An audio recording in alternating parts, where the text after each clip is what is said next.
Tito! Ano yung tingin-tingin nyo?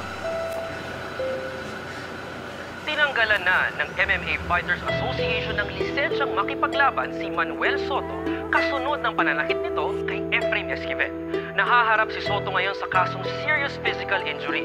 Critical naman ang lagay ni Esquivel at kasalukuyan itong ginagamot. Panginoon, bakit mo po ako pinaparusahan ng ganito? Kinuha niyo na po sa akin si Glenda. Huwag naman po pati si Efraim.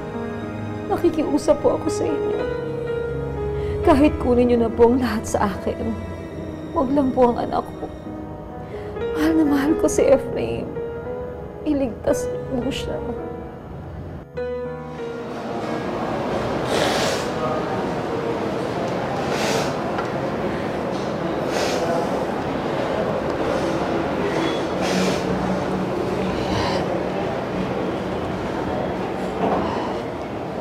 Tita.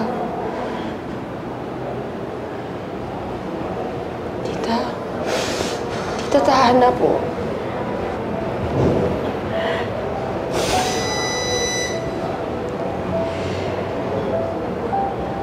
Magiging maayos din po si Efraim. Alam ko po na hindi po siya pababayaan ng Diyos.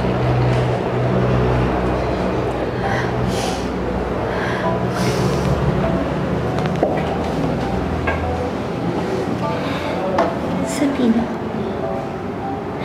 maraming salamat sa iyo. Sa kabila ng hindi niya pagkakaunawaan ni Efraim,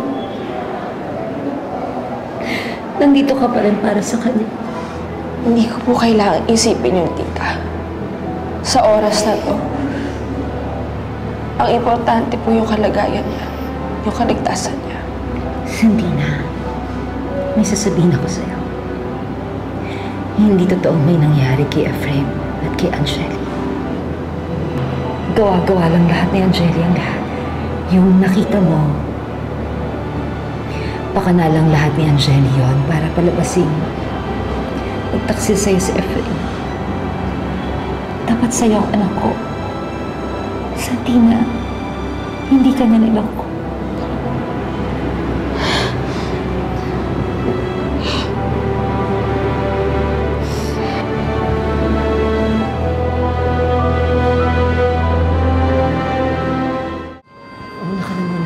Taas, ha?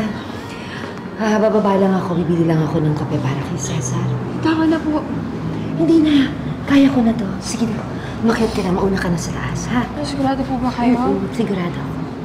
Sige na. Sige. Okay. Sige. Sunod ka agad ako.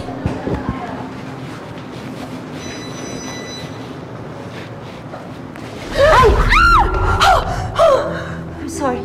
Ano ka ba? Bulag ka ba?